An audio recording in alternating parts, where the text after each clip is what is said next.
colline où se détachait le bâtiment majestueux du théâtre et celui en construction de l'Odéon.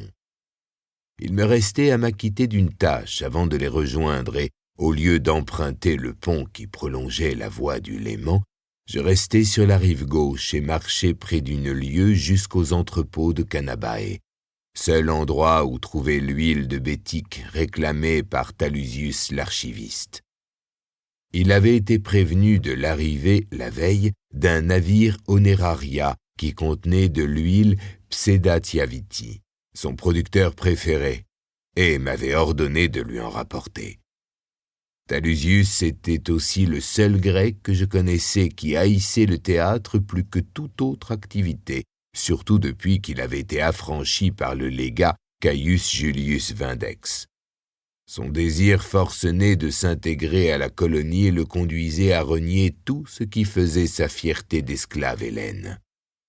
Le marchand me salua en gaulois, sans que j'eusse à l'engager sur cette voie. Il était issu des Allobroges voisins et commerçait depuis plusieurs lustres avec la province d'Hispalis. Je lui achetai une amphore d'huile de petite taille que je payai 1 denier après avoir vérifié l'estampille de Pseudatiaviti, ainsi que 2 poissons salés qui me nourriraient plusieurs jours. Une patrouille de la cohorte urbaine 17 traversa la place en longeant le quai du côté des échoppes. Les militaires de cette unité étaient connus pour leur peu de discernement et pour leur arrestation arbitraire et brutale. Elle présentait pour moi un 3e inconvénient. Certains de ces soldats avaient pu me croiser à Divodurum, d'où j'avais dû fuir. Alors que je leur tournais ostensiblement le dos, mon vendeur me présenta une liqueur de poisson et, parlant distinctement en latin, vanta les mérites de l'Empire dans le rayonnement d'Hispalis. Je me penchai en avant pour respirer le fumet caractéristique du garum, proche de la charogne, dont les Romains raffolaient, et qui provoqua en moi un haut-le-cœur. Celui-ci avait été fabriqué à partir de maquereaux de Carthagène, ce qui expliquait son prix inabordable pour la majeure partie de la population.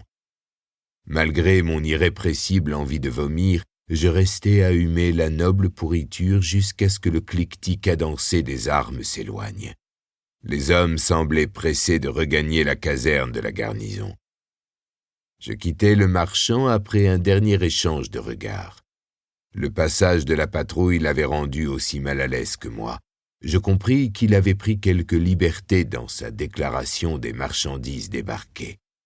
Lui-même cherchait dans mon regard la cause de mon effacement soudain. Même la pire des raisons que son imagination pouvait concevoir n'aurait pu approcher la réalité. L'anse de l'amphore me coupa rapidement la main. La jarre n'était pourtant pas volumineuse. Sa panse était longue et effilée, moins ventrue que la moyenne, mais son poids était presque égal à celui de l'huile transportée. Je m'arrêtai plusieurs fois à bout de souffle dans la montée de la colline, le regard fixé vers la toiture du palais qui dépassait des bâtiments environnants. Autour de moi, la foule avait revêtu ses habits de soie et de coton aux couleurs rouges et indigo et semblait animée d'un sentiment d'insouciance et de légèreté. La plupart des citoyens se rendaient au spectacle, donc je commençai à croire qu'il allait finir par m'échapper. Heureusement, un vieil homme, juché sur un âne, me proposa de poser l'amphore dans un des paniers qui garnissaient les flancs de l'animal et qui était resté libre. Nous calâmes le chargement sous les yeux amusés de 2 potiers qui attendaient la chute de la jarre et son bris en pariant sur la faible résistance de l'osier. Mais la catastrophe attendue ne vint pas, et l'homme à l'âne les gratifia d'un augure de Mithra, dont la signification m'échappait mais qui produisit sur eux le plus grand effet. L'attroupement qu'ils avaient créé se dilua aussi vite qu'il s'était formé, et la fin de l'ascension se déroula sans encombre. Malgré mes protestations, le vieil homme m'aida jusqu'au terme de mon trajet, la dépendance principale du palais, située à mi-chemin entre celui-ci et le Capitole.